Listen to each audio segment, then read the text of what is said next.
नमस्कार दोस्तों, मैं सिद्धार्थ आपका मेंटोर स्वागत करता हूं सिविल्स दिल्ली के यूट्यूब चैनल पर, जहां आज हम बात करेंगे यूपीएससी प्रीलिम्स और मेंस से जुड़ी कुछ इंपॉर्टेंट एंड रेलेवेंट टॉपिक्स पर from the Hindu editorial and op-ed section. लेकिन इस लेक्चर में आगे बढ़ने से पहले हम कल के दिए हुए एमसीक्यूज पे ध्यान देंगे, जहां पे मैंने कल एक क्वेश्चन दिया था फॉर यू टू सॉल्व। यहाँ पे केमिकल फर्टिलाइजर के बारे में मैंने बताया था, इसका आंसर बी होगा 2 और 3 ओनली। अगर आपका आंसर मैच नहीं करता है तो प्लीज कमेंट करके बताइए, और आपको अगर इस पे एक्सप्लेनेशन चाहिए तो वो भी हमें कमेंट करके आप बता सकते हैं। चलिए, इस लेक्चर में आगे बढ़ने से पहले इस न्यूज़पेपर का कंप्लीट फ्री पीडीएफ आप डाउनलोड भी कर सकते हैं। डिस्क्रिप्शन बॉक्स में दिए लिंक पर आप क्लिक करें और फॉर्म को फिल करें और आप आगे की ये पूरे पीडीएफ को डाउनलोड कर सकते हैं।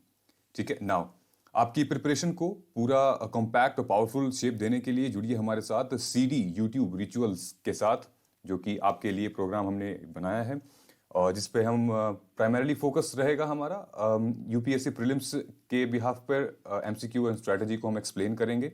जैसे कि कल रात में हमारा एमसीक्यू का एक पहला सेशन रिलीज हुआ था।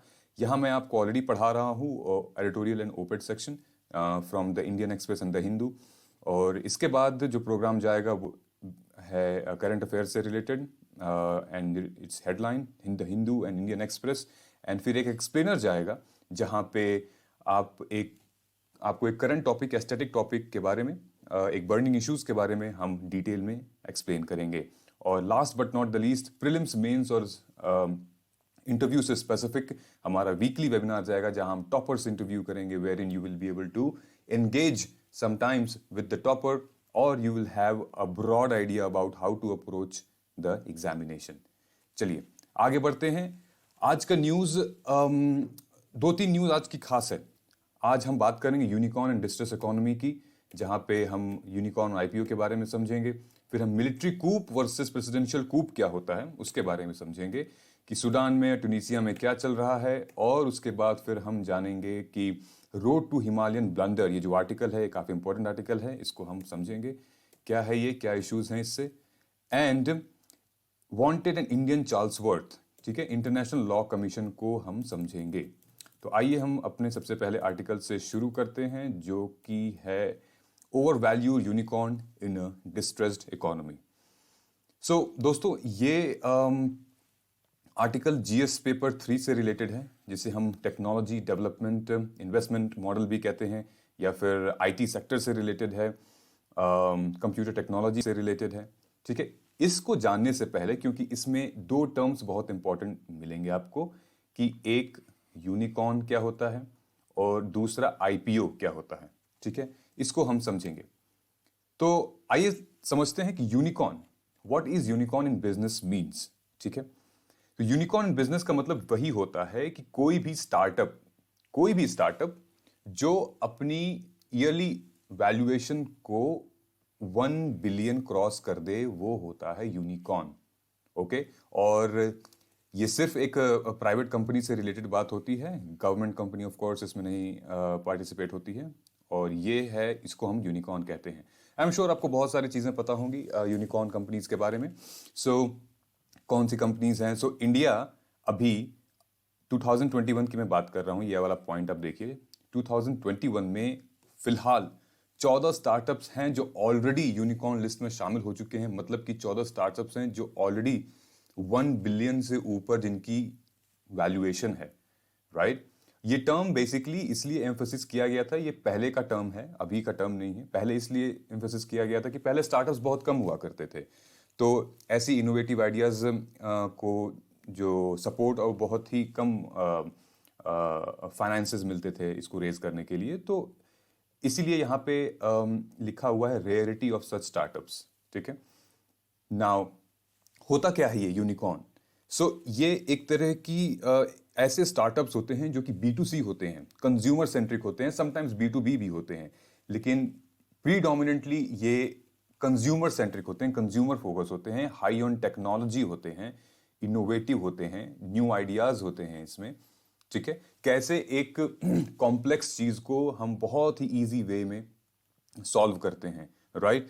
जैसे अगर हम बात करें, जैसे आज मैं आपको पढ़ा रहा हूं, आप घर बैठे कहीं से भी आप पढ़ सकते हैं। ओके, मेरी लोकेशन कहीं और है, आपकी लोकेशन कहीं और है। ये ज़रूरी नहीं कि अब IAS-PCS की तैयारी करने के लिए आप इलाहाबाद या फिर दिल्ली आएँ, घर बैठे आप तैयारी कर सकते हैं, राइट? तो इसी से रिलेटेड ये बात कही गई है, हम आगे डिस्कस करेंगे। अब आइए जानते हैं वैसे IPO क्या होता है। लेकिन आगे बढ़ने से पहले लेट मी टेल यू कि एक स्टार्टअप कैसे काम करता है। एक स्मॉल पर्सपेक्टिव वेयर इन जिसे पता होगा उसका रिवीजन हो जाएगा, जिसे नहीं उसको पता हो जाएगा। सो एक स्टार्टअप लेट्स से अगर आपके पास कोई एक्स आइडिया है, अगर आप उसको आगे बढ़ाना चाहते हैं, लेट्स से आपके पास कैंडल्स का आइडिया है, आप कैंडल्स आगे बढ़ाना चाहते हैं, तो पहले आप अपनी सेविंग्स खर्च करेंगे, क्रेडिट कार्ड, फैमिली, फ्रेंड से पैसे लेंगे। उसके बाद फिर उसको धीरे धीरे धीरे धीरे आप रेज करते रहेंगे। फिर अगर आपको लगेगा कि आपके आइडिया में दम है, लोगों के पास, कंज्यूमर्स के पास इसकी नीड है और आपको कैपेसिटी है आपको इसको आगे बढ़ाने की, तो फिर आप एक एंजल कैपिटल, एक एंजल इन्वेस्टर ढूंढेंगे, चाहे बैंक से लोन लेंगे या फिर क्राउड फंडिंग करेंगे। ठीक है, ये एक अर्ली स्टेज होता है। इसके बाद फिर जब आपको एंजल फंडिंग मिल गई, एंजल इन्वेस्टर मिल गए, उसके बाद फिर वेंचर कैपिटल्स आते हैं, जो बड़े बड़े कैपिटल्स आते हैं, सिकोया वगैरह, बहुत बड़े बड़े इन्वेस्टमेंट कंपनीज होती हैं जो इन्वेस्ट करती हैं, आइडियाज़ पे इन्वेस्ट करती हैं, मैन पावर पे इन्वेस्ट करती हैं। आपको फिर आप इन्वेस्ट करेंगे, आपकी कंपनी बड़ी हो जाएगी, काफ़ी बड़ी होगी, टच कर सकती है यहाँ पे 1 बिलियन का mark, and then exit. Exit में यहाँ आप देखेंगे, यहाँ पे IPO मेंशन किया है। हम आज इसी के बारे में बात करेंगे कि IPO होता क्या है। सो IPO, इनिशियल पब्लिक ऑफरिंग। सो IPO, ये टर्म्स आपने रिसेंटली बहुत सुना होगा, वेयर इन काफ़ी ज़्यादा कंपनीज, लेट्स से अभी रिसेंटली मैंने सुना है नायका, जोमैटो, ठीक है, बहुत सारी ऐसी कंपनीज हैं जो कि अब इनिशियल पब्लिक ऑफरिंग में आ चुकी हैं। So what is an IPO? देखिए, जब भी कोई कंपनी पब्लिक से पैसा रेज करवाना चाहती है तो उसे स्टॉक मार्केट में लिस्ट होना पड़ता है, चाहे वो बॉम्बे स्टॉक एक्सचेंज हो, चाहे नेशनल स्टॉक एक्सचेंज हो, उसे उसमें लिस्ट होना पड़ता है, ठीक है, ताकि इंस्टीट्यूशनल इन्वेस्टर को टैप किया जा सके। जैसे म्यूचुअल फंड्स हैं या पेंशन फंड्स हैं, इनके पास बहुत पैसा है, ठीक है, आप अगर उसमें लिस्ट करा सकते हैं तो उसके बाद फिर आपके पास ये डोर खुल जाएगा ताकि जो इंस्टीट्यूशनल इन्वेस्टर हैं उनके पास आप जा सकें इन्वेस्ट करने के लिए, इन्वेस्ट की मांग रखने के लिए, ठीक है, निवेश करने के लिए, जैसे कि वो आपके आइडियाज़ पे, आपकी स्ट्रैटेजी पे वो निवेश कर सकेंगे, ठीक है। इनके पास बहुत ज़्यादा पैसा होता है, तो इसलिए इनको टैप किया जाता है ताकि ये IPO में लाया जा सके, ठीक है। सो IPO एक अच्छा तरीका है इक्विटी फंड रेज करने का, ठीक है, लेकिन एक दूसरा तरीका भी है, वो डेट फंड रेज किया जाता है, लेकिन IPO एक अच्छा तरीका है इक्विटी फंड रेज करने का। सो यहाँ पे IPO का मतलब क्या है, बेसिक डेफिनेशन मैंने आपको बता दी है। So an IPO, it's a privately owned company list its share on a stock exchange making them available for general public, ठीक है। फंडिंग इमेजेस, ये ऑलरेडी मैंने आपको अटैच की हुई है, ये ऐसे फंडिंग इमेजेस होती हैं, ठीक है। IPO क्यों ज़रूरी है? देखिए, मैं बहुत ज़्यादा डिटेल में नहीं जाऊंगा क्योंकि ऑलरेडी GS3 का ये बहुत इजी पार्ट है, बहुत अंडरस्टैंडेबल पार्ट है, ठीक है। तो IPO की ज़रूरत क्यों होती है? IPO की ज़रूरत होती है एक्सपेंशन में, ठीक है। किसी भी स्मॉल स्केल इंडस्ट्री को अगर कंज्यूमर बहुत ज़्यादा पसंद कर रहे हैं, कंज्यूमर्स में डिमांड है, तो फिर ऑफ कोर्स उसकी एक्सपेंशन होनी चाहिए, राइट। जोमैटो, आजकल जोमैटो इज लाइक नीड हो गई थी लोगों की, ठीक है। तो जब लोकल इन्वेस्टर्स से, जो एंजल इन्वेस्टर्स हैं, उनसे पैसा नहीं मिल पा रहा था इसको सपोर्ट करने के लिए, तो फिर इसने IPO इनिशियल पब्लिक ऑफरिंग में ये गया है, जिसमें ढेर सारे पेपर वर्क की ज़रूरत होती है, एंड देन उसके बाद लोग, कॉमन लोग भी पैसे लगा सकते हैं, पैसे इन्वेस्ट कर सकते हैं इसमें, ठीक है। नाउ कभी कभी IPO इसलिए भी किया जाता है अलॉन्ग विद दैट एक्सपेंशन की प्रीवियस जो डेट है वो क्लियर कर सकें, ठीक है। प्रोडक्ट में बहुत जान है, ठीक है, लेकिन प्रोडक्ट को कभी बैकिंग नहीं मिली है, इस वजह से कभी प्रोडक्ट में डेट बहुत ज़्यादा होते हैं, ठीक है, बट आइडिया बहुत अच्छा होता है, स्ट्रैटेजी बहुत अच्छी होती है, इस वजह से फंडिंग मिल जाती है, लेकिन इसको क्लियर कर सकते हैं। और दूसरा होता है एग्जिट टू प्रीवियस इन्वेस्टर, मतलब कि ये जितने भी एंजल कैपिटल होते हैं, वेंचर कैपिटल होते हैं, इन्वेस्टर्स होते हैं, वो एग्जिट कर सकते हैं जब IPO खुल जाता है तो, ठीक है। ये एक नॉर्मल डिस्कशन था, अब हमें टॉपिक समझना आसान होगा, ठीक है। तो यहाँ पे जो ऑथर हैं मिस्टर सुरेश बाबू। इन्होंने यही चीज़ें हाईलाइट की हैं कि इंडिया में जो यूनिकॉर्न्स अब आ रहे हैं दे आर ओवर वैल्यूड। आप देख रहे होंगे न्यूज़ में कि 500 मिलियन, 2 बिलियन, 3 बिलियन ऐसे ऐसे करके कंपनीज जो हैं उनकी वैल्यूएशन हो रही है and then they are entering into startup and unicorn facility. लेकिन there is a one important thing which he has mentioned here यहाँ पे, that data by the Center for Monitoring Indian Economy points that the flaw of over-optimistic demand projection that are 23 million household। ठीक है, जो CMIE ये एक index है, ये report publish करती है, इसने ये बताया है कि जो डिमांड है वो लगभग 23 मिलियन हाउसहोल्ड को केटर कर रही है। ओके, ये 23 मिलियन हाउसहोल्ड वो हैं जिनकी एनुअल इनकम 5 लाख रुपए है, और एनुअल इनकम 5 लाख रुपए मतलब कि लगभग 42,000 रुपए महीने कमा रहे हैं, which is about 7% of all income families. मतलब हम ये 7% पे 7% कंज्यूमर बेस के लिए हम ये सारी चीजें कर रहे हैं। ठीक है, now the problem here is कि जो इन्होंने इसमें इस आर्टिकल में जो मेन मुद्दा बताया है is like the discount. Discount function बहुत इंपॉर्टेंट है इसमें। आपने देखा होगा कि जितने भी यूनिकॉर्न्स हैं उनकी एक ही फैसिलिटी है कि यूजर फ्रेंडली है और अफोर्डेबल है, राइट? तो जैसे जैसे इस आर्टिकल में यहाँ पे ये भी लिखा है कि जैसे जैसे इंटरनेट रिमोट एरियाज तक पहुंचेगा इन यूनिकॉर्न्स की वैल्यूएशन वैसे वैसे बढ़ती रहेंगी। ठीक है, इन्होंने बताया है कि अभी वो ज़माना नहीं आया है कि हर यूज़र, हर इंडिया का यूज़र जहाँ पे उसको आज स्मार्टफोन यूज़ कर रहा है। ठीक है, almost more than half of the population of India they are using smartphones, but there was a time जहाँ पे बहुत लिमिटेड लोगों के पास हुआ करता था। ठीक है, तो जो कनेक्टिविटी है, जो telecom regulation authority of India है, वो दूर दूर तक रिमोट एरिया तक पहुंची और लोगों की लोग अवेयर होते गए। इस वजह से मोबाइल फ़ोन का इम्प्लीमेंटेशन, यूज़ लोग शुरू कर दिए। वही चीज़ यहाँ पे बता रहा है, जितने रिमोट एरियाज तक इंटरनेट जाएगा वैसे वैसे वैसे हमारी इस कंपनी की इवैल्यूएशन बढ़ती रहेगी, क्योंकि नीड बढ़ती रहेगी। क्योंकि जैसे मैंने कहा कि बहुत सारी ऐसी फैसिलिटीज़ हैं जहाँ पे आप इंटरनेट के थ्रू, आप वीडियो के थ्रू, आप ये कंपनीज टैप कर रही हैं कि काम जो कि है वो कम हो सके, रादर देन अगर आप कहीं जाओ। ठीक है, तो आपका एक्सपेंडिचर कहीं ना कहीं कम हो रही है, लेकिन कंपनी की वैल्यूएशन भी काफ़ी ज़्यादा बढ़ रही है। So this article was primarily based on unicorns, IPOs and all। तो हमारे in the recent time we have seen हमारी कंपनीज जो हैं वो सोशल मीडिया पे, एडवर्टीजमेंट पे सिर्फ और सिर्फ या तो फिर टेक्नोलॉजी से रिलेटेड कुछ बात चल रही है, या डिजिटल पेमेंट से रिलेटेड कोई बात चल रही है, या तो फिर एडटेक से रिलेटेड बात चल रही है। Edtech means educational technology, right? So जब एजुकेशन टेक्नोलॉजी से रिलेटेड इन्हीं चीज़ों पे सिर्फ बात चल रही है, वेयर इन दूसरी चीज़ यहाँ पे बताया है फिनटेक लीड्स, जहाँ पे मैंने आपको मेंशन किया है फिनटेक क्या होता है। Fintech is like financial technologies. ठीक है, जो हम पेमेंट करते हैं जैसे फ़ोन पे, गूगल पे वगैरह।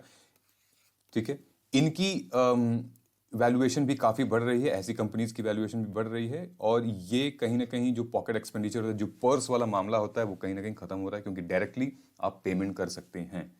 ठीक है, so the total point here to say is कि जब हमारी इकोनॉमी, हम कोविड टाइम पे इतना स्ट्रेस दे रहे थे कि हमारी इकोनॉमी जा रही है, हमारी इकोनॉमी बहुत कम हो रही है, डाउन है as compared to last 2-3 years, and लेकिन वहीं पे आप इतने सारे कंपनीज जो स्टार्टअप्स हैं, they are making their companies valuation about billions and millions of dollars. So this is the irony which the author is trying to make. However जो main मुद्दा था वो मैंने आपको बता दिया है, यूनिकॉर्न क्या होता है, आईपीओ क्या होता है। ठीक, और जो स्टैट्स है इसको हम रेफर कर सकते हैं अपने मेंस आंसर राइटिंग में, जो CMIE है। इससे रिलेटेड एक क्वेश्चन मैं आपको देना चाहता हूं जो कि मेंस पर्सपेक्टिव से है। Startups are recognised as important engine for growth and job generation. ठीक है, discuss various challenges that act as hindrance in realising the true potential for startup. ठीक है गाइज, तो इसका आंसर आप हमें मेंशन कर सकते हैं, कमेंट सेक्शन में लिख के बताइए कि अप्रोच क्या होगा। मैं नहीं चाहता कि आप पूरा आंसर लिखें, what could be the approach. 3-4 pointers में आप लिख के हमें सबमिट कर सकते हैं, I will be glad to review it. ठीक है, आइए चलते हैं हमारे नेक्स्ट आर्टिकल पे, जो कि एक बहुत डिफरेंट बहुत चल है यहाँ पे। सो मिलिट्री कूप वर्सेस प्रेसिडेंशियल कूप। ठीक है, ये पॉलिटी का पार्ट है, जीएस पेपर 2 का पार्ट है, and effects of politics countries in India's interest. So author Ahmad साहब ने बताया है यहाँ पे कि 2 कंट्रीज को इन्होंने मेंशन किया है, एक सूडान, एक टूनिशिया। और ये कोई नई न्यूज़ नहीं है, पिछले कई टाइम से ये सारी न्यूज़ चलती आ रही है। लेकिन रीज़न ये है इसको यहाँ पे उठाने का कि हम ये जानना चाहते हैं कि मिलिट्री कूप और प्रेसिडेंशियल कूप में क्या डिफरेंस होता है। ठीक है, उससे पहले आइए जानते हैं कि बैकग्राउंड क्या है। ठीक, सो सूडान रिसेंटली न्यूज में क्यों था। ठीक है, सूडान रिसेंटली इसलिए न्यूज में था क्योंकि सूडान की जो मिलिट्री है वो उसने धीरे धीरे करके कैप्चर कर लिया है अपने स्टेट को। और जो वहाँ पे प्रेसिडेंट थे उमर अल बशीर, उनको वो जो तीन दशक से वो प्रेसिडेंट रह चुके थे वहाँ पे, जो कि एक डेमोक्रेसी चला रहे थे। ठीक है, बहुत इंपॉर्टेंट है यहाँ पे कि एक डेमोक्रेसी वो चला रहे थे, लेकिन जो मिलिट्री है based on their agreements, military है उनको ये बिल्कुल मंजूर नहीं था। और इससे मिलिट्री कूप हुआ जहाँ पे मिलिट्री का रूल था। तो जैसे आप एग्जाम्पल के तौर पे देखें, म्यांमार 2001 अभी फरवरी में म्यांमार में मिलिट्री कूप हुआ, जहाँ पे जो पूरी सेना थी उनकी और जो पूरी सिविल सोसाइटी थी वो डोमिनेंट हो जाती है सरकार या उसके गवर्न बॉडीज के बजाय। ठीक है, पाकिस्तान भी एक टाइम पे सिचुएशन हमने देखी थी, पाकिस्तान में भी तालिबान की सिचुएशन देखें तो हालांकि तालिबान की सिचुएशन ऐसी नहीं है, लेकिन कहीं ना कहीं उनकी भी एक आर्मी है, एक मिलिट्री है, जो कि वो कैप्चर कर रही है एक डेमोक्रेटिक कंट्री को। ठीक है, यहाँ पे भी सिचुएशन यही था कि जितने भी सिविलियन मिलिट्री लीडर्स थे और सिविलियन लीडर्स थे, they came together and then form a transitional government. ठीक है, एक तरफ सूडान की सरकार थी और एक तरफ मिलिट्री लीडर और वहाँ के जो सिविल सोसाइटी के लीडर हैं वो थे। सिविल सोसाइटी कुछ भी हो सकती है, रिलीजियस हो सकती है, और maybe some political interest हो सकती है कुछ गेन्स के लिए।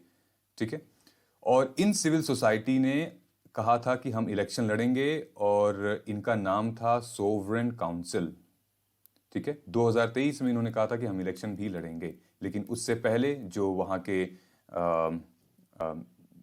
मिलिट्री हैं उन्होंने ऑलरेडी मिलिट्री कूप यानी गवर्नमेंट को कैप्चर कर लिया था और इसे हम मिलिट्री कूप कहते हैं। नाउ अभी जो सिचुएशन है वहाँ पे, यहाँ मैंने मेंशन किया हुआ, ये देखिए यहाँ इमेजेस, ये मिलिट्री, ये हैं, ये लोग टैंक पे चढ़ रहे हैं। ठीक, why did Sudan military reinstate prime minister. देखिए यहाँ पे क्वेश्चन बन के आता है कि जब कुछ महीनों पहले जब वहाँ की मिलिट्री ने जब एक अपने प्रेसिडेंट को कैप्चर कर लिया था और उसको सीज कर दिया था, उनको फिर पूरे इस कंट्री पे मिलिट्री रूल चल रहा था, तो फिर अब क्या ज़रूरत थी कि इनको रीइंस्टेट करने की। जो प्राइम मिनिस्टर थे वो वापस से एक्शन में क्यों आए, तो there is a reason for it कि बहुत सारे जो ये साहब हैं, यही हैं मिलिट्री जो जिन्होंने ओवर पावर किया है, कि अब्दुल फताह बुर्रा, ये साहब काफ़ी प्रेशर में आ गए थे जब पूरी की पूरी western country, Arab country, African nation ने इनके ऊपर प्रेशर डाला कि ये गलत है और सिविलियन भड़क जाएंगे, दंगे हो जाएंगे। और साइमल्टेनियसली यूएस ने 700 मिलियन की जो एड प्रॉमिस की थी वो मना कर दी थी। तो तो ये ऑफ कोर्स एक ऐसे कंट्री में जो फ्लरिश नहीं है, जो डेवलपिंग है, और जहां यूएस ने ऑलरेडी प्रॉमिस किया हुआ है इतना बड़ा अमाउंट जिसको इकोनॉमिकली हेल्प हो सकती है। तो ऑफ कोर्स जनरल जो अब्देल थे उनका कहीं ना कहीं वीक पड़ गए यहाँ पे। जहाँ पे आप देख सकते हैं, protesters have flooded the street with the biggest demonstration and ended Bashir three ये, ठीक है। तो काफ़ी सारे दंगे प्रसाद हो रहे थे यहाँ पे। जो यूएस गवर्नमेंट थी और in fact western Arab and African Nations थे, उनके प्रेशर दबाव में आने के बाद जो हमारे प्रेसिडेंट हैं उन्होंने फिर से राजगद्दी संभाल ली है। और ये कुछ न्यूज़ हैं जो चलती रहेंगी अभी, तो हम देखते रहेंगे क्योंकि इस पर न्यूज़ अभी अपडेट आती रहेंगी, ठीक है। सो इम्पोर्टेंट ये था इसका बैकग्राउंड जानना and what was military coup. Now let us understand कि ट्यूनीशिया में क्या हो रहा था। तो और उसको पहले मैं आपको बताता हूँ, ये इस इमेज में भी मैंने सूडान मेंशन कर दिया था जो रेड हाईलाइटेड है, आई एम श्योर आपने देख लिया होगा। So that's the Sudan here and now let's talk about Tunisia, ठीक है। ट्यूनीशिया एक बहुत छोटी सी कंट्री है, ठीक है। अल्जीरिया, लिबिया और इधर मेडिटेरियन से घिरी हुई है, ठीक। नाउ ट्यूनीशिया में प्रेसिडेंशियल कूप हुआ, ठीक है। प्रेसिडेंशियल कूप अगली इमेज में दिखा देता हूँ। यहाँ पे ये हैं प्रेसिडेंट इनके, ठीक है। तो प्रेसिडेंशियल कूप इसलिए हुआ क्योंकि ये जो प्रेसिडेंट थे मिस्टर काइस सईद, ठीक है, ये इन्होंने एक लैंडमार्क विक्ट्री हासिल की 2019 में, ठीक है। इनका बैकग्राउंड नहीं था कोई पॉलिटिक्स का, ये एक प्रोफेसर थे, ठीक है। बहुत सारी चीज़ों इन्होंने इंट्रोड्यूस करने की कोशिश की। जैसे पहली बात तो ये LGBTQ से रिलेटेड ये लॉज जितने भी थे उनके साथ ये सहमत नहीं थे, ठीक। और सिविल सोसाइटी को सपोर्ट करते थे और स्टार्टअप्स वगैरह को सपोर्ट करते थे। करप्शन का मेन मुद्दा था इनका कि हम करप्शन हटाएंगे, तो जनता इनके साथ थी, ठीक है। He was doing the right thing primarily. थोड़ी थोड़ी चीज़ें ऊपर नीचे होती रहती हैं, but he was doing the right thing. लेकिन इनको जो लगा कि मेरे जो लेजिस्लेटिव मेंबर्स हैं, ठीक है, they are acting like monsters, ठीक है। एंड बर्ड स्प्रे, यहाँ पे ये चीज़ें मेंशन की इन्होंने। सो इनको इन्हीं के शासन में जो मेंबर्स थे पार्लियामेंट के, लेजिस्लेटिव मेंबर्स थे, उन पे भरोसा नहीं था and they were involving in corruptions, ठीक है, petty crimes and then theft and there so many things. और जहां पे इनको मंजूर नहीं था तो इन्होंने क्या किया साहब ने कि प्रेसिडेंशियल कूप लगा दिया। प्रेसिडेंशियल कूप का मतलब ये है कि जितनी भी लेजिस्लेटिव और एग्जीक्यूटिव अथॉरिटी है, जो पावर है, उसको अपने अंडर ले लिया। जो कॉन्स्टिट्यूशन था उसको सस्पेंड कर दिया। यहां देखिए आपने लिखा है कॉन्स्टिट्यूशन था उसको सस्पेंड कर दिया और जितनी भी अथॉरिटी थी सब अपने अंदर ले लिया, अपने कंट्रोल में ले लिया। सो एक total the president is ruling the country.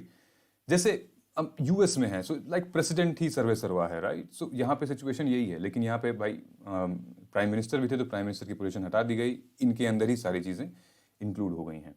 तो ट्यूनीशिया के बारे में ये है कि ट्यूनीशिया से जब मुझे याद आता है तो जैस्मिन रेवोल्यूशन बहुत पॉपुलर था, ठीक है। यूपीएससी ऐसे ही क्वेश्चंस आपसे पूछता है कि एडिटोरियल में कोई एक इंपॉर्टेंट एस्पेक्ट ढूंढ लेगा और फिर then it will ask you about that thing, ठीक है। क्योंकि 18th सेंचुरी के बाद से इंटरनेशनल पॉलिटिक्स का जो भी मुद्दा है वो हमारे सिलेबस में है और आता रहेगा, ठीक है।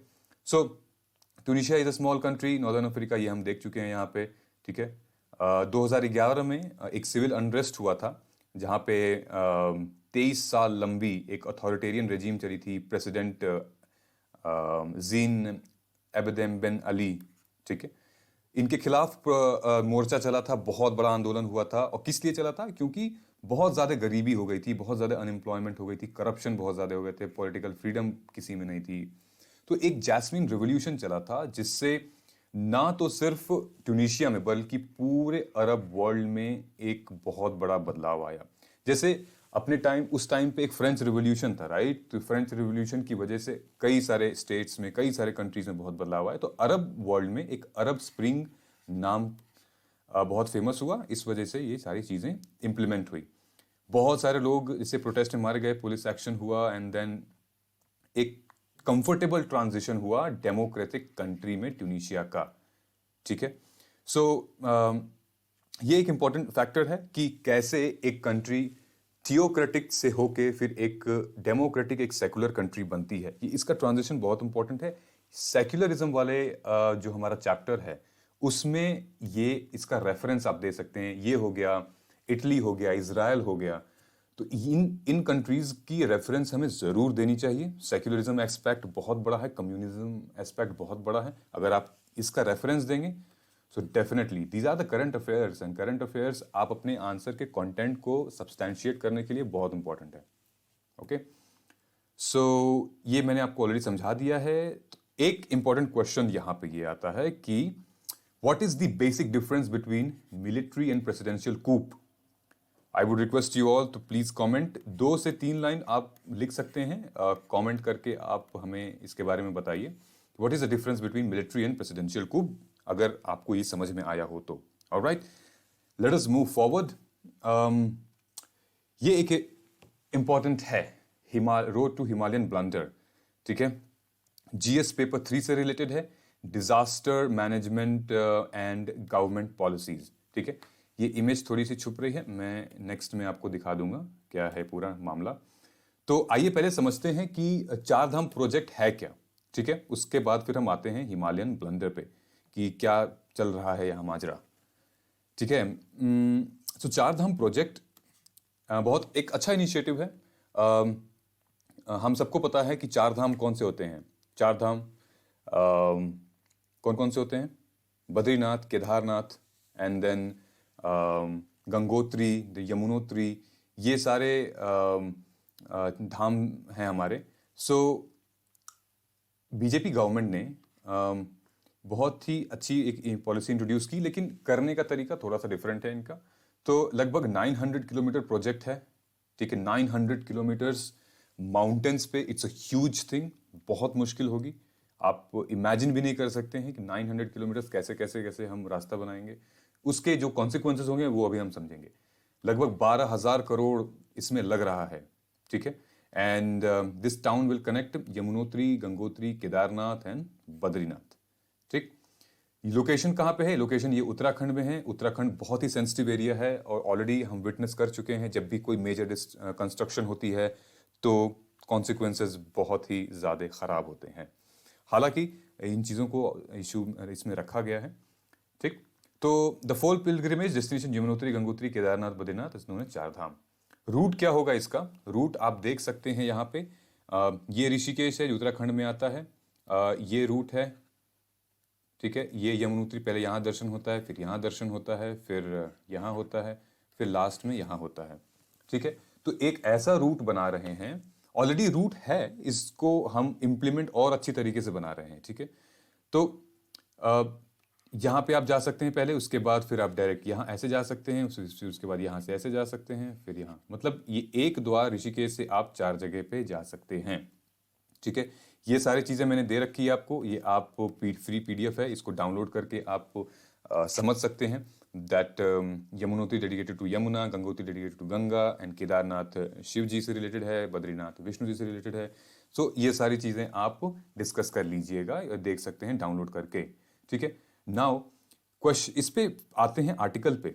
आर्टिकल पे हम आते हैं तो जो अपनी ministry of road transport and highway है, जिसको हम MORTH कहते हैं, इनका एक मुद्दा है कि किसी भी वेदर में it aims to give very flexible and feasible infrastructure, ताकि कोई भी यात्री जो श्रद्धालु है वो यहाँ पे ट्रैवल कर सकता है। ठीक है, बारिश हो चाहे कोई भी सिचुएशन हो, आप ट्रैवल कर सकते हैं। ठीक है, लेकिन बहुत सारी चीज़ें यहाँ पे इग्नोर भी की गई हैं, जहाँ पे लिखा है प्रूवन बाय द इंसिडेंट्स हिल। तो ये पूरा आर्टिकल इसी मुद्दे के बारे में है कि how if we are constructing anything on Himalayas, on hills, so we should have some environmental safeguards. Okay, now अगर इस आर्टिकल को आप पढ़ेंगे, वैसे मैं नहीं चाहता आप पूरा इस आर्टिकल को पढ़ें, मैं बेसिक डिटेल आपको बता देता हूँ। बेसिकली अगर जो इंजीनियर्स हैं वो ज़्यादा रिलेट कर पाएंगे, क्योंकि इसमें रोड जो है उसकी मीटर और डायमीटर के बारे में बात की है कि जुडिशरी ने एक कमेटी बनाई थी जिसमें उन्होंने मेंशन किया था कि 7 से 8 मीटर चौड़ी रोड होनी चाहिए, जिसपे से लगभग जो कैरेज है वो पास हो जाना चाहिए। और फिर जो बीजेपी है, जो गवर्नमेंट है, जो मिनिस्ट्री है, उन्होंने जो प्रपोज किया है वो लगभग 8 से 10 मीटर चौड़ी चौड़ी रोड है। तो ये बहुत इंपॉर्टेंट नहीं है। इंपॉर्टेंट यहाँ पे ये है कि कि इन्वायरमेंटल सेफगार्ड क्या होने चाहिए। सी, वी हैव ऑफ्टन सीन कि लैंडस्लाइड वगैरह एक नेचुरल कॉन्सिक्वेंसेज होते हैं, जहां पे इन्होंने ऑलरेडी बताया है कि landslide natural consequences and these are the things कि हमें ध्यान रखना चाहिए। ठीक है, कुछ जब हम इन चीज़ों को बना ही रहे हैं तो लैंडस्लाइड हो गए, और जब ये इतनी हैवी कंस्ट्रक्शंस हो रही हैं तो सॉइल इरोजन होगा। उसके बाद फिर क्योंकि ये डबल लेन है, सिंगल लेन नहीं है, डबल लेन बन रहा है, तो this is a very unique landscape. ये बहुत ही डिफरेंट दिखेगा, लेकिन कहीं ना कहीं हमें इन्वायरमेंटल फैक्टर को भी सेफगार्ड करना पड़ेगा। क्योंकि जब हमने देखा था कि लास्ट टाइम जब हिमालय उत्तराखंड में जब वो तबाही आई थी, सो लाखों मिलियंस ऑफ पीपल, बहुत बहुत तकलीफ हुई थी।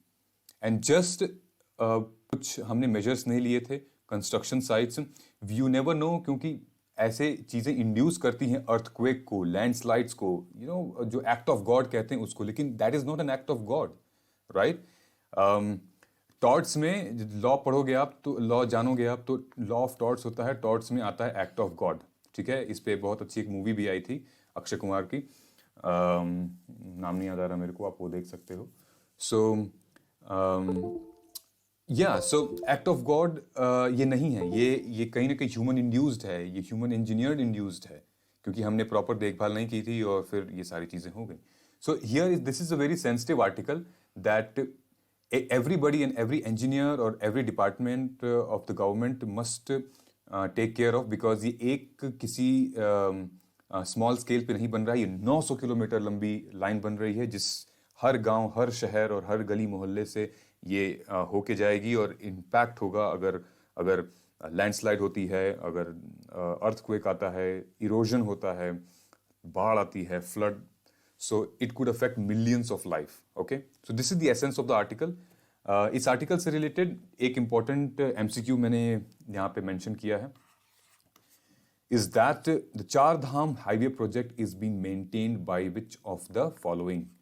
ठीक है, अब आपको इसमें से बताना है कि कौन सा ऑप्शन सही है, ये या ये। कमेंट करके आप हमें C, D, A, B करके बता सकते हैं, एंड देन इसका आंसर हम कल डिस्कस करेंगे। कल के जो करंट एडिटोरियल एनालिसिस होगा मैं आपको इसमें बता दूंगा, but I would request you to please comment here and let me know what your take is, what you have understand here. हमारा लास्ट आर्टिकल आज का है related to international court of law. ठीक है, international law commission, sorry, wherein ये पहली बार ऐसा हुआ है। इस पूरे आर्टिकल की एक एसेंस में आपको बता देता हूँ, आपको पूरा आर्टिकल ऐसे पढ़ने की ज़रूरत नहीं है। तो बेसिकली इस पूरे आर्टिकल में ये लिखा है कि जो रिटायर्ड ऑफिसर्स होते हैं हमारे, जो कि बहुत, जिनकी टेन्योर बहुत अच्छा होता है, जिनकी स्किल सेट बहुत अच्छे होते हैं, जिन्होंने काफ़ी अच्छा एक्सपीरियंस किया होता है, जिनके टेन्योर में कोई दाग ना हो, सीनियर ऑफिसर्स होते हैं, रिटायर्ड होते हैं, उनको एक अपॉर्चुनिटी मिलती है कि फिर से वो आके काम करें, गवर्नमेंट को रिप्रेजेंट करें at the very larger level. So professor Bimal N Patel, he is the first professor, Indian government ने इनका नाम नॉमिनेट किया है। He is going to be representing India at international law commission in the US, and इससे पहले भी एक madam रह चुकी हैं, और उनका नाम मैं आगे क्वेश्चन में आपको बताऊंगा। So he is not the one, but he is one because he is a professor, he is the first one. Okay, so trend ऐसा चला आ रहा है, यहाँ पे आपने देखा ट्रेंड लिखा हुआ है यहाँ पे। सो ट्रेंड हमेशा से ऐसा चला आ रहा है कि जितने भी सिविल सर्वेंट्स होते हैं, सो जब वो रिटायर्ड हो जाते हैं तो few of them they do not get work, okay, and few of them they are highly qualified, so उनको कोई ना कोई जॉब मिल जाती है। इंटरनेशनल कोर्ट ऑफ जस्टिस में भी मिल चुकी है। जो सिविल सर्वेंट होते हैं, जो IAS ऑफिसर्स होते हैं, उनको कोई ना कोई किसी न किसी कमेटी को पे एडवाइजरी बना दिया जाता है, या फिर इंटरनेशनल लेवल पे उनकी पोस्टिंग कर दी जाती है। बेसिकली अगर हम बात करें तो कहीं से यहीं से एक आइडिया निकल के आता है लैटरल एंट्री का भी, ठीक है। लेकिन लैटरल एंट्री वो यूपीएससी के थ्रू होती है, ठीक है। ये भी कुछ वैसा ही आप समझ सकते हैं कि किसी के किसी के एफर्ट्स को, किसी के एडुकेशन को और उसके स्किल सेट को, उसके एक्सपीरियंस को बहुत अच्छी तरीके से यूज़ किया जा सकता है, ठीक है। तो गवर्नमेंट ऐसा मौका देती है। नाउ यहाँ पे छोटी सी चीज़ मेंशन की है कि नो ट्रांसपेरेंसी, क्योंकि क्या पैरामीटर्स हैं इसके, ये सरकार ने हमें कभी नहीं बताया। ज़रूरी नहीं कि यही सरकार हो, एनडीए की सरकार हो, यूपीए की भी गवर्नमेंट थी या कोई भी अदर गवर्नमेंट थी, उन्होंने कभी भी इस चीज़ को क्लियर नहीं किया है कि क्या पैरामीटर्स हैं इसके, ठीक है। सो ऑथर ने इस चीज़ को हाईलाइट करते हुए बताया है कि ऐसे पैरामीटर्स लोगों के सामने लाए जाएं ताकि जो एक अनबायस्ड अपॉइंटमेंट होती है, जो नेपोटिज्म होता है, वो ना हो, ठीक है। ये तो वही हो जाता है, राइट, कि आपने मेरा काम कुछ सालों पहले करवाया था, तो जब आप रिटायर होंगे तो हम आपको वहाँ ट्रांसफ़र कर देंगे। तो इससे क्या होता है, कहीं ना कहीं एक बहुत ही इंपॉर्टेंट पोजीशन पे, जैसे ILO, international law commission, international court of justice, ये बहुत ही रिप्यूटेड पोजीशन होती है। इंडिया को रिप्रेजेंट करती है ये सारी नेशनल लेवल पे, इंटरनेशनल लेवल पे। और जब आप वहाँ पे किसी भी एक ऐसे ऑफिसर को बैठाओगे जो एक उतना कॉम्पिटेंट नहीं है जो कि दूसरा ऑफिसर हो सकता था, जो नेपोटिज्म की वजह से उसका नहीं हुआ, तो ये एक इंपॉर्टेंट चैलेंज है। I hope you will understand here, this is the very basic and important fact जो हम नेपोटिज्म के बारे में समझते हैं। तो अगर एक ट्रांसपेरेंसी, अगर एक अकाउंटेबिलिटी इसमें आएगी, पता चलेगा क्या पैरामीटर्स हैं उससे, तो फिर हम एनालाइज कर सकते हैं, हम इसको एग्जामिन कर सकते हैं कि which of the retired servant of the government of India he और शी कैन सर्व देयर, ठीक है। तो ये एक इम्पॉर्टेंट था। सो बेसिकली ज़्यादा डीप इसमें जाने की जरूरत नहीं है, it's just a discussion, so we can use this as in a reference, okay. Now इससे रिलेटेड लॉ कमीशन बेसिकली क्या होता है? International law commission is a body of experts responsible for helping develop and codify international law, ठीक है। Expert होते हैं जिसमें 34 individuals काम करते हैं एक साथ और एक इंटरनेशनल लॉ कमीशन गठित करते हैं, जहां पे ढेर सारे एक्सपर्टीज यूज होते हैं where in to develop the international law and codification, ठीक है। तो हर एक किसी न किसी कंट्री से बहुत ही रेप्यूटेड, बहुत knowledgeable, with skill set, with integrity ऐसे लोग जाते हैं, जहाँ पे सब लोग मिल के एक अंतर्राष्ट्रीय कानून का गठन करते हैं और उसके डेवलपमेंट में काम करते हैं, ठीक है। और ये इसका गठन हुआ था 1947 में, और ये लिखा हुआ है चार्टर ऑफ यूनाइटेड नेशन के आर्टिकल 13(1)(a) में, ठीक है। इससे रिलेटेड एक क्वेश्चन है मेरे पास आपके लिए, that in which year Radha Vinod Pal elected as international law commission. और ये राधा विनोद पाल मैडम कौन थी, ये भी आप मुझे बताइएगा। ऐसे ही क्वेश्चन आता है, एंड मैं आपको एक हिंट, चलिए मैं हिंट वैसे देना नहीं चाहता हूँ, आप मुझे बताइएगा कि ये राधा विनोद पाल कौन थी, और कमेंट करके, where in she was a very powerful lady, very very powerful when we talk about the ideology. बहुत इंपॉर्टेंट है, इसको हमें कमेंट करके बताइए कि व्हेन वॉज शी इलेक्टेड, ठीक है। सो गाइज, चलिए मिलते हैं अगले सेशन में। आपका समय देने के लिए धन्यवाद। स्केड्यूल के हिसाब से हमारा अगला प्रोग्राम ब्रॉडकास्ट होने वाला है, उसे देखना ना भूलें। सो कमेंट करके पूछे गए हुए क्वेश्चन का जवाब ज़रूर दें, इससे आपको टॉपिक को समझने में आसानी होगी। इस लेक्चर का कंप्लीट PDF आप डाउनलोड भी कर सकते हैं। डिस्क्रिप्शन बॉक्स में दिए लिंक पर आप क्लिक करें और डाउनलोड करें, ठीक है। मिलते हैं अगले प्रोग्राम में। जय हिंद, और लाइक और सब्सक्राइब ज़रूर करें।